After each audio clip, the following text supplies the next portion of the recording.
Bonjour à tous, à la une de l'actualité de Sud Matin, première édition, démarrage à 2 vitesses du Ramadan. L'association sénégalaise pour la promotion de l'astronomie prévient à cause du moment de la conjonction et organise une séance d'observation publique lundi sur la corniche pour scruter le croissant lunaire.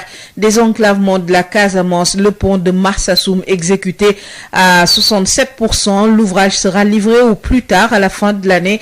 Le ministre des Infrastructures et des Transports terrestres sur le terrain évalue l'état d'avancement des travaux. Les ex-travailleurs d'Ama Sénégal de la SIAS ont marché hier à Dakar pour réclamer 4 milliards d'indemnités. Ils ont rappelé au chef de l'État ses engagements.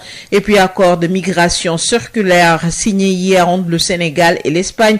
Horizon sans frontières doute de la pertinence et de l'efficacité de cette mesure.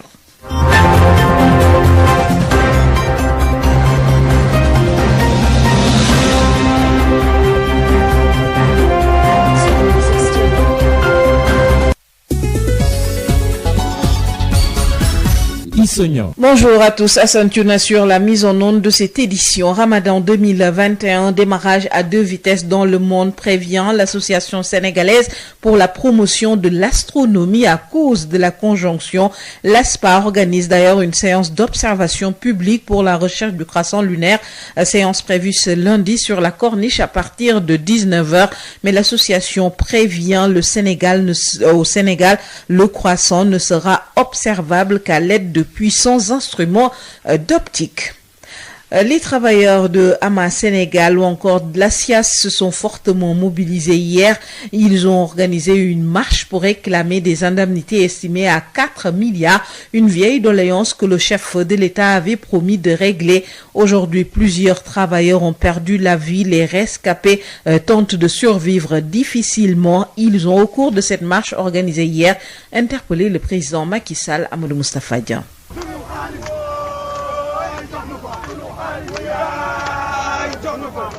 Des slogans aux allures de litanie et de complaintes, les ex-travailleurs d'Ama Sénégal ne courent plus derrière leur dû, mais ils marchent, se traînent et rampent derrière 4 milliards que leur doit l'État du Sénégal. Aujourd'hui, l'État doit presque plus de 4 milliards. Depuis que ces sociétés ont été liquidées, elles courent toujours derrière leur indemnisation. Pendant ce temps, plus de 10 ans alors que se joue un véritable naufrage social, témoigne ce rescapé, puisque c'est comme cela qu'ils se considèrent. Je suis venu pour la marcher. Oui. Les retraités d'Ama, ils sont dans la mourir. Parce que tu n'as pas de tes enfants pour nous soutenir à la maison. Tu as pris de retraite.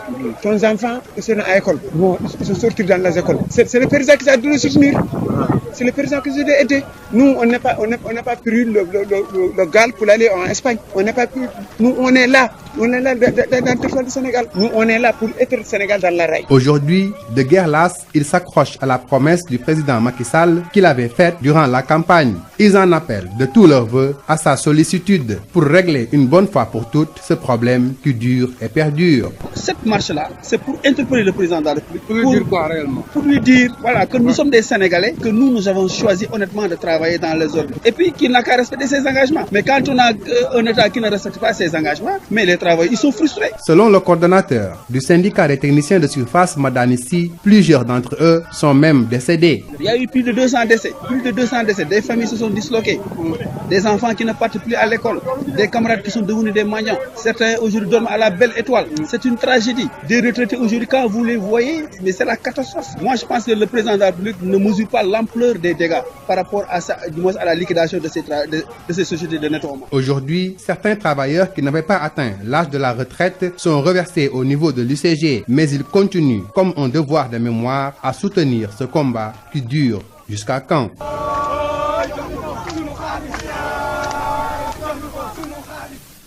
Amadou Moustapha Dian, désenclavement de la Casamance à travers la réalisation du pont de Marsassoum. L'ouvrage exécuté à hauteur de 67%. L'ouvrage sera normalement livré au plus tard à la fin de cette année 2021. C'est l'assurance du ministre des Infrastructures, des Transports terrestres et du désenclavement. Visite ce vendredi dans la région de Sédhiou Mansour Faye a reçu les doléances des populations du Boudjé, du Djassing et des Kalounaï en rapport avec la construction des boucles pour le désenclavement total de ces zones. Mansour Faye au micro de Moussa Dramé. Aujourd'hui à Sédhiou, nous avons constaté que le pont de Marsassoum en cours de réalisation est à peu près à 67% et la livraison du chantier est prévue au plus tard ou peut-être au mois de novembre, mais je dirais à la fin de l'année. Et cela va permettre la jonction entre donc la boucle du Boudjé et la boucle des Kalounaï. Je rappelle qu'au niveau de la boucle des Kalounaï, les travaux vont incessamment démarrer et cela va permettre un petit peu de désenclaver cette zone. Concernant la boucle du Boudjé, nous avons vu qu'une bonne partie a été réalisée, mais nous allons nous pencher dans la partie qui reste, environ 81 km, qui fera que la boucle sera bouclée, permettra un désenclavement de toute la zone, de toute la région de Sédhiou, et cela va permettre un développement en tout cas important de cette région importante, la région naturelle effectivement de la Casamance. Je voudrais dire là, donc, façon à l'échelle, que les engagements de M. le Président de la République en termes de réalisation d'infrastructures, c'est des engagements majeurs. M. le maire d'ailleurs de Sédhiou nous a forcé à passer par cette voie de 81 km. Il est tout à fait normal que cette partie soit réalisée pour que la boucle soit bouclée. L'étude a été faite, les financements, nous sommes en train de les rechercher et nous allons trouver des solutions. Moi, je suis persuadé que nous allons trouver des solutions dans les meilleurs délais pour financer effectivement cette partie qui reste au niveau de la boucle du budget. Nous sommes dans une zone impactée par les projets. Nous allons travailler dans cette dynamique entre les 10 maires donc, qui sont concernés et des solutions seront trouvées. L'essentiel, c'est de veiller à l'équité effectivement de ce plan autour de toutes les communes impactées par le projet.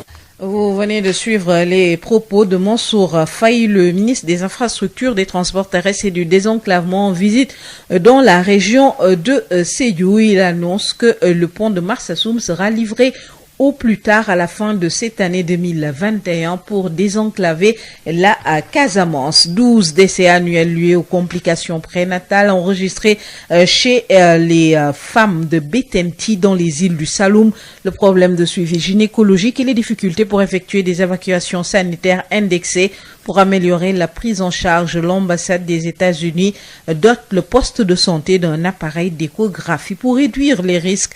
Se félicite Mamadou Diouf, secrétaire général de l'association des descendants de Sandy Cissé. On l'écoute avec Ngorsar. Lorsque son Excellence l'ambassadeur des États-Unis était en visite au Sénégal, nous avons eu à présenter notre document qui s'appelle le plan stratégique de développement de Betenti. L'ambassade nous a contactés pour nous dire qu'il souhaiterait avoir très rapidement une collaboration avec nous sous forme d'un projet. Et c'est là qu'on a conçu le projet d'échographie pour les femmes des îles du Saloum et de Betenti. Ce projet est essentiel. Si on vous dit le nombre de décès que nous enregistrons ici liés aux mauvaises conditions de l'état de grossesse non suivi, il n'y a pas d'échographie ici, il n'y a pas de gynécologue ici. À chaque fois qu'il y a des complications, c'est des évacuations. Et les évacuations, vous-même, vous venez de faire la traversée. C'est d'abord, ça dépend de la marée. Ensuite, ça dépend de la disponibilité de l'ambulance. Ensuite, ça dépend du matériel, des machines à Sokone, à Kaolack ou à Fatick. Donc quand on a remarqué ça, nous avons fait les statistiques et on s'est rendu compte qu'en une année, on a perdu 12 femmes en accouchement. 12 liées aux complications prénatales. Il a été décidé de tout faire pour que Betenti puisse avoir sa machine d'échographie. C'est dans ce cadre-là que nous avons élaboré ce projet. C'est dans ce cadre-là que nous l'avons présenté aux bailleurs, notamment les États-Unis, qui ont bien accepté de le financer. L'appareil a coûté 12 millions. Donc c'est un honneur pour les femmes de Betenti. Et nous tenons particulièrement à adresser nos sincères remerciements à l'ambassade des États-Unis. Lutte contre les violences et abus sexuels et protection des adolescents, l'agence de développement belge Enabel a mis en place un modèle de centre d'accueil unique pour la prise en charge des violences sexuelles basées sur le genre et un autre modèle pour la protection des adolescents dans le cadre de la santé de la reproduction. Les acteurs ont d'ailleurs penché sur cette thématique à Kaolack pendant 2 jours. Reportage Mamadou Kamara. L'agence belge de développement Enabel a organisé un atelier de 2 jours à Kaolack. L'objectif était de mettre en place un modèle de centre d'accueil unique pour la prise en charge des violences sexuelles basées sur le genre et un autre modèle concernant les adolescents dans le cadre de la santé de la reproduction. Je m'appelle Madame Dié Assougé. Je représente le CEFOREP, qui est un centre de formation, une institution sénégalaise à vocation sous-régionale, qui est un organe d'exécution de l'association sénégalaise enceinte de la reproduction, dont l'intervention au niveau de ce programme consiste à appuyer l'élaboration d'un modèle de prise en charge intégrée des adolescents et des victimes de violences basées sur le genre, ainsi que le développement, la création et la prise en charge, aussi et la création d'un centre unique intégré qui répond aux directives nationales de prise en charge et de lutte contre la mortalité maternelle, à savoir toute la maternité à moindre risque ici au Sénégal. Une rencontre de 2 jours qui a permis aux acteurs d'échanger sur le renforcement de la lutte contre les violences sexuelles et basées sur le genre, mais également sur la protection des adolescents dans le cadre de la santé de la reproduction. Kaolack, Mamadou Camara, Sud FM. Mamadou Camara, le Sénégal et l'Espagne signent hier un accord de migration circulaire pour mieux gérer le flux migratoire. L'initiative est à saluer, mais Boubacar Seye doute de l'efficacité de la mesure. Le Sénégal a besoin de réformes pour gérer la migration dans un contexte où les chiffres réels du nombre de migrants sénégalais restent inconnus. Le président de Horizon Sans Frontières campe sur sa position. Il est contre ces rapatriements en perspective. Écoutons la réaction de Boubacar Seye de l'association Horizon Sans Frontières, interrogé par Aïssatou Gaïba. Ça risque de ne pas être efficace. Il faut réformer aujourd'hui dans ce contexte-là. Nous pensons que le droit à l'immigration devrait être aujourd'hui le corollaire logique du droit à l'immigration que stipule l'article de la Déclaration universelle des droits de l'homme. Aujourd'hui, il faudrait des lois beaucoup plus fortes, beaucoup plus universelles pour protéger les plus faibles. Aujourd'hui, il faudrait que ces gens-là comprennent. Il faut que l'Europe se remette en question. Il faut que l'Europe s'adonne aux nouvelles donnes des migrations internationales. Il faut que l'Europe comprenne que l'immigration est un facteur d'équilibre social et économique. Il faut que l'Europe comprenne en fin de compte que l'immigration est un facteur de reconstruction des sphères d'influence. L'État du Sénégal n'a pas fait de recensement en ce qui concerne le nombre de migrants établis à l'étranger. Donc, effectivement, on ne peut pas donner de statistiques. Ce qui est sûr, c'est que des milliers de Sénégalais vivent en situation irrégulière dans les pays, en Europe et dans les pays développés. Là, il faudrait que l'État fasse le recensement de ces Sénégalais pour savoir le nombre en situation irrégulière. Notre position ne change pas ces rapatriements en vue. C'est notre position de principe. Donc, un rapatriement est une violation des droits humains. Et nous sommes foncièrement contre là-dessus.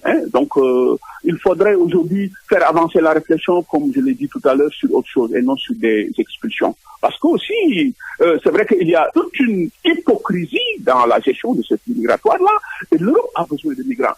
Réaction de Boubacar Seye qui dirige l'association Horizon Sans Frontières après la signature d'un accord hier entre le Sénégal et l'Espagne concernant la gestion de la migration. Direction Mali où le nombre de contaminations du Covid-19 explose. 413 cas enregistrés rien que dans la journée du jeudi 8 avril inquiète les autorités du pays.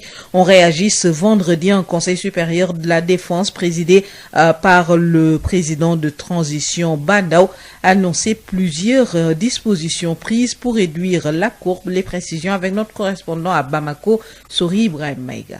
À l'issue de la rencontre, plusieurs mesures phares ont été annoncées, notamment l'accélération de l'acquisition de nouvelles doses de vaccins, l'intensification de la campagne de vaccination. Il s'agit également de la fermeture de tous les lieux de loisirs pour la période allant du 10 au 25 avril, la suspension de toutes les festivités et autres manifestations pour une durée de 15 jours à compter de ce vendredi 9 avril. Le Conseil supérieur de la défense, qui s'est penché sur la Covid-19, envisage aussi une distribution massive et gratuite des masques et rendre obligatoire leur port. À l'issue de cette réunion, il est aussi prévu d'activer la plateforme multi-acteurs de riposte contre la Covid-19 pour une campagne de sensibilisation. À ces mesures sont adossées l'interdiction de rassemblement de plus de 50 personnes et le renforcement de la communication sur le respect des mesures de prévention. À cette même fin et devant cette montée en flèche des cas de contamination, le Premier ministre Mokhtar Ouane, qui avait un agenda de voyage assez chargé à l'intérieur du pays, a décidé de les reporter. Je cite, le Mali a enregistré ce jeudi 8 avril le nombre inquiétant de 413 cas. Pour me pencher sur la situation, j'ai décidé du report de ma visite prévue ce vendredi dans les régions de Sigasso, de Bougouni et de Koutchala. Fin de citation. On rappelle que la situation cumulée du Covid-19 est de 11 393 cas positifs enregistrés à ce jour, 336 décès survenus dans les centres de prise en charge et 68 décès survenus dans la communauté. 7081 patients ont été guéris de la maladie. Cette multiplication des contaminations intervient alors que la campagne de vaccination dans le pays bat son plein. Sori Ibrahim Mega, Bamako pour Sud FM. Merci beaucoup Sori Ibrahim Maïga, fin de cette édition, première édition. Merci de l'avoir suivi. El Hadj Malick Ndiaye s'installe pour le journal en wolof.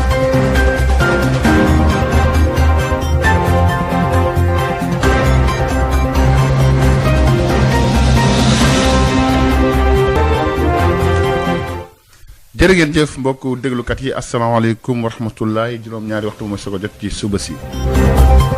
li gën a fës ci wàllu fas yéene ko faram fàccee ju ñu ragal nag ñaari dina am nag ci koor gi ñu dégmal si fi mu toll nii moo tax sax commission bi nga xam ne nag moom la ñu dénk nag lii nag di promotion pour l'astronomie wax ne nag nañ ciy def seen kéemtalaay kàttan am na sax am ndaje bu war a amal nag leen di ngir séntu weer wi ba tey ci wàllu xibaar yi fas yéene faram fàccee bokk na ci ruqi gi nga xam ne nag ruqi na ko moo tax sax pont Marsassoum nag ñu liggéey ko ba mu mucc ayib ouvrage boobu dinañ ko livré nag gën ngaa yéex ci njeexitalu at mi ñu nekk ministre bi dénk wàllu dem beeg di Mansour Faye moom demoon na ci gox bu am fa nemmeeku ba tey ci wàllu xibaar liñ faral seen faram fàccee bokk na ci nag liggéey ji nekkoon ci ama Sénégal ak SIAS tamit ñoom amoon nañ doxum ñaxtu démb di laaj ñu toll leen fay leen toll ci rek maanaam ñeenti milliards suñuy xaalis xibaaru tàggat bi ci gën a fës bokk na ci wàllu Ligue 1 Sénégal yi te dinañuy jeexal phase aller bi bu day lañ match yi benn rek mu am diggante Dakar Sacré-Cœur ak Mbour Petite Côte ci Europe bi ci gën a fës mooy nag classico bi diggante FC Real Madrid ak FC Barcelone 19 lay doon Assane Thioune moo nekk ci wàllu xaras.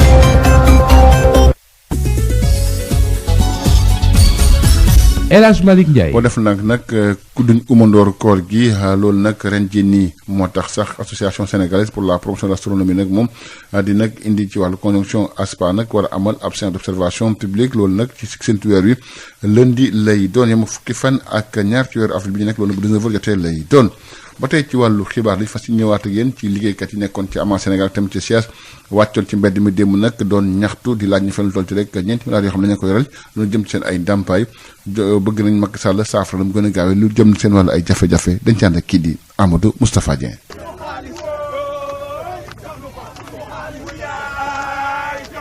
doxu ñaxtu bu mel ni doxu joytu la waa ama Sénégal di amal ni ki tey boo ko dégloo rek xam ne jamono ji li ñuy laaj dañ see tàyyi ndax boobu ba léegi ñu ngi ci dawatuñu sax léegi dañuy dox ak a raam ci ginnaawu koppar gi nga xam ne mënuñ cee jot mu toll ci ñeenti milliards. depuis ama bu ñu tasee ba tey ba léegi gisuñu droit ama bu ñu war a fay nit yi vraiment war na leen fay. ñaata nga war a fay yow. yaa ñu war a fay. non xaw ma ko ñaata la ma war a fay. loolu moom mu ngi seen loxo mais xam nañ daal yor nañu 4 milliards bi ñu yoree automatiquement foofu la ñu xool ku ne ñaata la war a am instant boobu dañoo dem retraite. diggante bi moom fukki ci ay at dox na fii mu mel ni ay jafe-jafe ak naqar yu bëree bëri la ñi lay di dund. am na ñoo xam ne seen dañoo gaañu. seen njaboot ñu ngi traîner seen doom gën leen école. après am na ñoo xam ne jël nañu retraite ñu ngi toog am lu kenn li ñu fayee location. vraiment dañoo bëgg l'état bi dabal ñu romantique dabal sentiment dabal ñu solidarité ci kaw liggéeykat amaa yi fay leen seen xaalis. ñu jàppee seen bopp ay rescapé maanaam ñu mucc ci ab jéeya jamono jile lenn dong la ñu yaakaar te mooy dige bi nga xam ne président Macky Sall dige woon na ko mu doon def campagne ne bu gotee ci réew mi dina liggéenti ni mu gën a gaawee mbirum ama Sénégal boobulee tey jile tey ñu ngi koy fàttali digeem yooyu lee te di xaar ci moom mu dawal yërmande ni mu gën a gaawee. tey ku gis tey mobilisation bi nga gis ces pères de famille là am na ñoo xam ne sax mënutuñu sax dox ñenn ñi sax seen i bët dafa sëgg mais loolu àq la te àq baaxul donc je pense que tey dina président daal bi respecter ay engagement pour que li ñu bëgg ci wàllu ama ak SIAS vraiment ñu réglé ko quoi. ci kaddu coordonnateur syndicat bi nga xam ne mooy ëmb technicien de surface yi di Madani si diggante bi lu toll ci ñaar téeméer ci liggéeykat yi lee jot nañu génn àdduna. plus de 200 décès ñoo xam ne tey génn nañu àdduna ñii tey boo leen gisee tey ay walaakaana lañ tey ñii ay yelwaankat lañu ñii dàq nañ leen seen i kër ñii seen i jabar fay na ñii seen i doom jàngeetuñu école donc benn tragédie bu doy waar la ñun nag ay rescapé la. jamono ji lenn ci liggéeykat yi nga xam ne amuñu woon atu à la retraité jël nañ leen ci biir UCG waaye terewul saay bu waa ama woote dañuy ñëw ànd ak ñoom dox naqarlu te jooytu li nga xam ne boobu ba léegi mi ngi wéy te xamuñu kañ lay dakk. Amadou Moustapha Dieng ba tey ci wàllu xibaar ñëw yéen tamit ci fexe nag ba dem Casamance di yomb loolu nag jëm ci wàllu pont Marsassoum ouvrage boobu ne liggéey nañ ko lu am solo ñu jàpp ne sax dinañ nag pare gën ngaa yéex ci njeexteelu atum 2021 bi nekk mu ñu nekk ni kàddu yu korto moo nekk ministre bi nekk wàllu dem beeg dikk bi di Mansour Faye loolu nag démb nag déglu na bu baax a baax ñaxtu yi nga xam ne askan wi jox nañ ko ñu ci loolu kii di Mansour Faye ci micro Moussa Dramé. tey jii ñëw fii ci Sédhiou doon xool maanaam avancement liggéey pont bi ñu tuddee que pont Marsassoum wax nañu entreprise gis nga liggéey na nee na fii léegi maanaam novembre liggéey bi dana pare ñu jox ko askan bi utiliser ko loolu nag dafa nekk lu am solo parce que dafay boole ñaari région la région de Sédhiou et la région donc de Ziguinchor. boucle de Kalou-Niayes bu nekk au niveau de la région de Ziguinchor dana tàmbali donc pour désenclaver zone yëpp. donc loolu dafa nekk lu am solo parce que lu population bi lu askan bi doon xaar la parce que tali dafay nekk loo xam ne day indi koom-koom day yokk koom-koom te day désenclaver ay dëkk. ni man fi ma jaar léegi donc jógee Sédhiou jaar ci beneen yoon bi nga xam ne moo war mottali maanaam boucle du budget loolu études yi def nañ ko financement bi la ñu doon xaar mais ñun daañu ci gën a góorgóorlu pour trouver financement bi defaraat tali bu baax de telle sorte que ni maanaam dana mat sëkk loolu moom bu soobee suñu borom dañ ci taxaw. boucle des Kalou-Niayes aussi liggéey bi dana tàmbali donc entreprise bi mi ngi installé wu pour que maanaam liggéey bi mën a dox ñu livré que ci nu mu gën a gaaw donc lépp dañ tax au niveau de la région naturelle de la Casamance na désenclaver toutes ces localités yi nga xam ni dafa enclavé woon di fay am ay production agricole yu yàqu donc lii dana ci indi koom-koom bu baax a baax. bu ñuy def ay projet dafa am ay jumtuwaay yoo xam ne dañu koy defal askan bi donc daañu waxtaan seet déjà fii au niveau de Marsassoum am na lu ñu fi jot a def dañuy réhabilité nañ fi ay salle de classe ñaari salle de classe donc am na leneen lu des suñu toogee ci biir waxtaan seet loolu nga xam ne moom la ñuy réserver comme pour askan bi en termes donc de responsabilité sociétale de l'entreprise ñu xool nu ñu koy defee ak nu mu gën a rafet. ba tey ñu wax ci wàllu xibaar tamit ci wàllu li nga xam ne rek mooy fukki ñi ñàkk seen bakkan loo xam ne nag ay complications prénatales moom moo ko waral ci xale yi mucc fa nekk te bentel yi nekk ci île du Saloum problème bi nag suivi gynécologie nekk loo xam ne nag luñ ca nemmeeku la ngir rek ñooñu mën leen a jàppale Mamadou Diouf mooy secrétaire général association des descendants de Sandi Cissé ñu déglu ko ci micro kii di Ngor Sarr. association bi ñuy naan association des descendants de Sandi Cissé mi nga xamante ne moo sànc dëkk bi ba ñu demee ba gis ni dëkk bi bu ñu ko bëggee soqali il faut que ñu am lu ñu taxawal on a élaboré un plan bi nga xamante ne fànn yëpp bàyyiwul benn fànn. léegi nag plan boobu moom moo jur lii tey. et suñu jigéen ñi dañu bëgg 12 morts yi am par an wàññeeku ñu avoir 0 mort dañu bëgg am 0 mort bu kenn dee ci accouchement bëgguñu kenn am grossesse di am ay jafe-jafe. da ngeen am nit yi faatu. fukki nit ak ñeent ak ñaar ñoo fi gaañu en une année. loolu lañ constaté léegi looloo waral ñu defaral projet bi mais alhamdulilah ñi wuy si nañu comme biñ ñu wuy si alhamdulilah sant nañu yàlla bu baax a baax manque de prise en charge amuñu échographie donc bu amee complication docteurs yi mënuñu ko détecter à temps bu amee jafe-jafe mënuñu ko détecter à temps mais maintenant que am nañ machine bi génn dëkk bi tamit impact bi génn dëkk bi yombul xam nga bu géej gi wax xasee wàcc rek jeex na balaa ngay demati marée haute beneen jafe-jafe mooy bu même bu marée haute bi amee ne boo demee ma Missirah bu amul oto bu lay yóbbu amul ambulance doo dem loolu yëpp jafe-jafe la loolu moo waral décès yu bëri léegi nag yàlla def na am nañ projet bu ambulance boo xamante ne am nañu yaakaar que ne bu ñu yàlla jàppale fii ak 2021 bii waa Bettenty daañu am seen ambulance oto bopp boo xam ne day taxaw Missirah ku feebar rek ñu ñoo jël si la yóbbu la. ñu wax ci li nga xam ne rek moom mooy xeex ak méttal gi méttalee jigéen ñi waaye tamit fexe ba aar leen agence développement Belgique ANBEL taxawal na nag ak kuréel goo xam ne li mu ci bëgg moom mooy centre d'accueil boo xam ne rek dañ fay xool di nemmeeku lépp loo xam ne ci ay jafe-jafe ngir ñu mën ko woon a saafara waaye tamit aar ñi nga xam ne rek ñoom ñooy waxambaane ak tamit waxaboole yi dañ ci ànd ak kii di Mamadou Camara. agence belge bu développement di ANBEL amaloon muy lëlu ñaari fan yoo xam ne yi weccoo nañ ci ay xalaat teg nag ay tëralin pour xeex ak lépp lu jëm ci wàllub sàkku yi ñuy sàkku xale yu jigéen yi ak tamit lu jëm ci lu xam ne ñoom ñooy tuut tànk yi ci wàllub santé de la reproduction. man maa ngi tudd Astou Gueye taxawal fi Seforep centre boo xam ni Sénégal la nekk di liggéey ci mbirum formation ak recherche ci Sénégal ak dans la sous-région suñu taxawaay fii tey mooy créer benn modèle mën nañ daal tënk noo xam ni dañ ciy jël xale yi ak mag ñi ci seen pàcc boo xam ni day jël pàcc meeg xalaat yeeg képp koo xam ne am nga mekkital nga mën la cee génnee ci respecter say droit jox la information bi nga xam ni moo ci war ba taxiti nit ñi mën a utiliser hôpitaux yi xam ni pàcc maa ngi fi aussi ñu mën a def loo xam ne mooy aar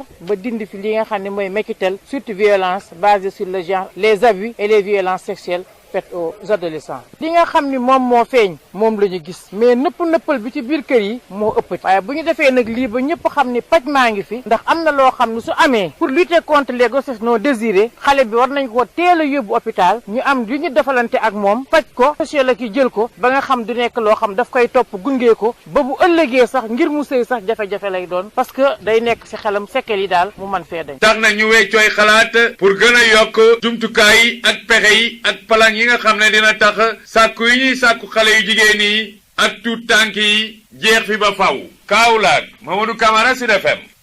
Mamadou Camara kii di Seyni Thiam nekk conseiller stratégique représentant agence Belgique développement ci Sénégal nag wax na ne kat lii muy xam ne mu lañ nag bëgg a wane askan nekk lu am solo Seyni Thiam ci micro Mouhamadou Camara. ENABEL ñu ngi ko xamee woon ci coopération technique belge taxawal kuréel gu nga xam ne moo war a saytu liggéey bi jëm ci taxawal ay béréb yu nga xam ne foofu la ñuy saytoo mbiru gone yi seen wàllu wér-gu-yaram jëm ci wàllu sëy seen wér-gu-yaram en général mais seen épanouissement également kuréel boobu ak beneen kuréel bu nga xam ne dafay moom it saytu di toppatoo lépp lu nga xam ne rek soxla la nit ku nga xam ne dañ ko violé par exemple wala nit ku nga xam ne jigéen bu nga xam ne dañ ko dóor ci néegu sëyam wala daal ñu sàkku ko ci anam yu nga xam ne jaarul yoon nit ñooñu ñu mun a am kuréel gu nga xam ne dina leen mën a jàppale toppatoo leen jotaat seen wér-gu-yaram mais toppatoo leen itam seen xel dellu si toppatoo leen itam ba seen àq ak yelleef maanaam pexe yooyu daal ñu war a taxawal pour lii fi ñu bugg a egg ci wàllu wér-gu-yaramu ndaw ñi ñu egg fa ci doxalin ci taxawaay ci toppatoo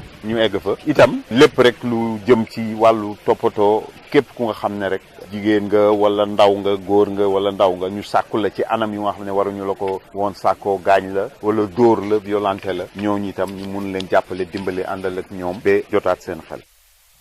ba tey ci wàllu xibaar ñox secrétaire général national bu cadre unitaire syndicat des enseignants du moyen secondaire CUSEMS Abdoulaye Ndoye mu ngi woon nag ca Ndar am na fa dukki nemmeeku moo xam ne nag ñaawlu bu baax a baax li nga xam ne mooy teggiñ teg loxo kenn ci ñoom di jàngalekat bu nekk nag professeur d'anglais ci CEM bu Pikine Saint-Louis di Aline Badara Dia ñu ngi ko jàppoon nag fukki fan ak ñeent ci weeru février atum 2021 waa digg ñoo ko teg loxo CUSEMS nag dañ bëgg ñu bàyyi ko ni mu gën a gaawee di cànd kii di Yves Tendeng teg loxo gi ñu teg loxo kii nga xam ne nii mooy Alioune Badara Dia doon professeur anglais ci biir CEM bu Pikine fii ci Ndar daanaka neexul benn yoon ñi nga xam ne ni ñoo jiite kuréelu CUSEMS di cadre unitaire syndical ëmb nag jàngalekat yu moyen secondaire muy mbir bu nga xamee ni kii di secrétaire général bi di Abdoulaye Ndoye mu ngi koy nakarlu ba fu nakar yem ñu ngi jóge Sédhiou le soldat Lamine Badji ñu tëjoon ko Sédhiou yëpp taxaw ñu dem xeex bañ ko libéré waaye lu ñu jaaxal bi ñu ñëwee fii ci Pikine professeur bu ñu naan Alioune Badara Dia prof d'anglais ñaari weer mu ngi nii ñu tëj ko ci kaso yi kon moo tax tey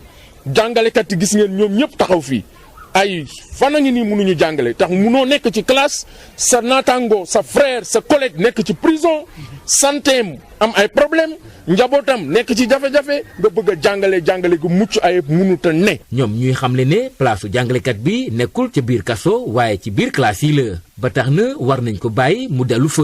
dama ne élèves yi jaaxle nañu ndax amatuñu professeur ay naataangoom jaaxle nañu système bi perturbé na te buñ ko bàyyiwul du yem ci école bi dana law ci région bi te comme jàmm la ñu woote te jàmm moo gën ay lu ñuy ñaan nañ ko bàyyi waxuñu gannaaw suba nañ ko bàyyi tey immédiatement. syndicaliste bi yëkkati yile kàddu ginnaaw tukkib nemmeeku bi mu amaloon ci douane gi ngir taataan jàmbatu ñi nga xam ne ni ñooy jàngalekat yi. bu ci njëkk mooy lenteur administrative di naqarlu ministre bi nu mu toogee lu yàgg signéwul acte ci ñetti fan mu signé fukki junni ak benn ak téeméer ak fukk ak ñeent ñuy wax ni nag loolu day dakk parce que lenteur yi day plomber carrière u jàngalekat ñu ne aussi l'environnement scolaire est un intrant de qualité maanaam il faut ñu am des classes qui ne sont pas pléthoriques lim bi warut a weesu juróom fukki élèves écoles yi dafa war a am ndox écoles yi dafa war a am ay toilettes dafa war a am mur dafa war a am sécurité ñu defar salle des profs. ki doon jokkoo ak yéen fii ci Saint-Louis Yves Tendeng Sud FM. Yves Tendeng ñu wax ci li nga xam ne rek Sénégal li mu xaatim ak Union européenne dem nag ci dem boo xam ne kat dafay tegu ci yoon kii nga xam ne nag mooy Boubacar Seye moom am na ci xalaat moom mu jiite Horizon Sans Frontières moom sax am na ci jeexi jaaxe nag ci loolu ndax am na efficace am na solo wala déet Boubacar Seye ci micro kii nga xam moom moo nekk Aïssatou Gueye Ba. non du ko mus a régler dina des di nga gis loolu yàgg nañ ko fi wax les Sarkozy ont parlé de migration circulaire vers les années 2016 ak regroupement familial mais tey la wàllu gën ay je crois que il faut que ñu évoluer vers ce qu'on appelle le droit à l'immigration moom moo amul et ça devrait être moom moo war a nekk la réponse le corollaire logique du droit à l'immigration que stipule l'article 13 de la déclaration universelle des droits de l'homme parce que dafa amoon des failles bi ñuy tabax la déclaration universelle des droits de l'homme dafa am des insuffisances dañuy wax l'article 13 mais dafa desoon c'est son corollaire logique pour jàmm àddina loolu moo tax Horizon sans frontières tabax le triptyque immigration sécurité pour jàmm àddina une nouvelle stratégie dans la gestion de ce pays-là loolu moo tax tey ñu ñuy wax ni tey contexte boobu war nag des lois beaucoup plus fortes des lois beaucoup plus universelles pour protéger les plus faibles parce que ci contexte boobu lañ nekk tey ñun loolu lañ doon xalaat mais pas tey une Europe qui glisse vers l'extrême droite loolu moo tax ñuy interpeller Pedro Sánchez parce que Pedro Sánchez socialiste la boo xoolee ñun dañuy xeex sax pour la réélection de Pedro Sánchez man sama bopp personnellement dama voté pour Pedro Sánchez parce que réponse yi ñu doon xaar ci Europe moom la ñu bëgg mu jox ko en matière d'immigration moo tax suñu demee bay refouler wala bay toroxal doomu aadama loolu duñ ci d'accord parce que notre position de principe du changer Horizon sans frontières d'accord pour ñuy toroxal doomu aadama et refoulement c'est une violation xam nga loolu ci toujours dafay dugg dans le cadre d'une politique migratoire il faut que nga xam say doom ñu nekk ci biti ñaata la boo xoolee loolu amul man nee naa la ça fait bi ma amee 20 ans laa génn fii Sénégal kenn musuma recenser donc loolu tamit loolu ay jéego la ñu war a teg il faut recenser il faut que nga xam il faut faire une cartographie telle ou telle il faudrait une nouvelle cartographie de la diplomatie sénégalaise avec beaucoup d'autres juridictions yu bees pour mën a xayma loolu yëpp yooyu aussi ay failles la yu am loolu aussi amul benn statistique fiable boo xam ni su ko état bi deful man du ma ko mën a def parce que awma les moyens de l'état pour mën a def loolu donc noonu la demee.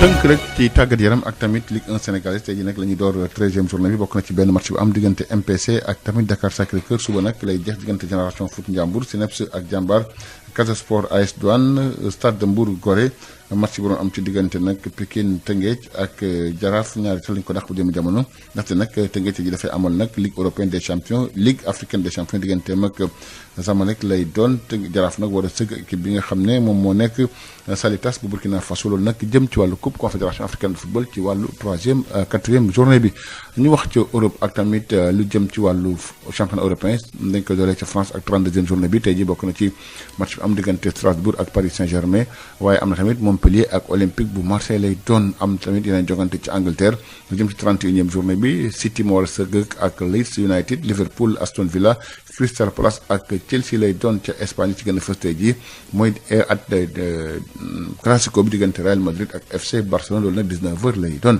ba tey ci xibaar ak tamit lu jëm ci wàllu lamb CNG bi nag on na Luc Nicolaï manager général Modou Lo Biram Ñing ak tamit ko Ama Baldé Abdou Bakhoum lundi la leen convoqué 12 avril lay doon ñu fàttali convocation boobu lu ngi am ci waxtu woo xam ne kat dafa amoon face à face boo xam ne mujjul antu CNG sax dafay wax ne nag Luc Nicolaï dafa organiser face à face boo xam ne combat bi naanaam fësalaguñ ko di jàpp ne face à face boobu sax xët-xët amoon na ci diggante ñi ànd ak Ama Baldé ak ñi ànd ak Modou Lo ba tey ñi ànd ci wax lamb la ñuy wax ak tamit suñu naataango suñu lamb di facilité yi ne CNG nag dagg na xaalis bëree bëri diggante Lac de Guiers ak Eumeu Sène Lac de Guiers dagg na ko rek 2 millions ak 710 000 la ko dagg ñuy jàpp ne nag loolu bokk na ci ñetti avertissement yi mu am waaye tamit liñ ko xon ci nit mu indi lu ko ëpp ak yéex nga xam ne yéex na ko ci temps de préparation bu combat bi Modou Lo tam Eumeu Sène ñu daal di ko dagg tamit 2 millions 610 000 lañ ko dagg li ni mel tam bokk na ci wàllu avertissement yi mu am ñeent waaye tamit lañ ko xon indi ko mu ëppal ko ak tamit dépassement bu 31 minutes ci temps préparation bi fi la ngeen may liñ ci xaaj bi njëkk ci wàllu xibaar yi am na ci Assane Tour ci wàllu xarala gi ci kaddu gi El Hadji Malick Ndiaye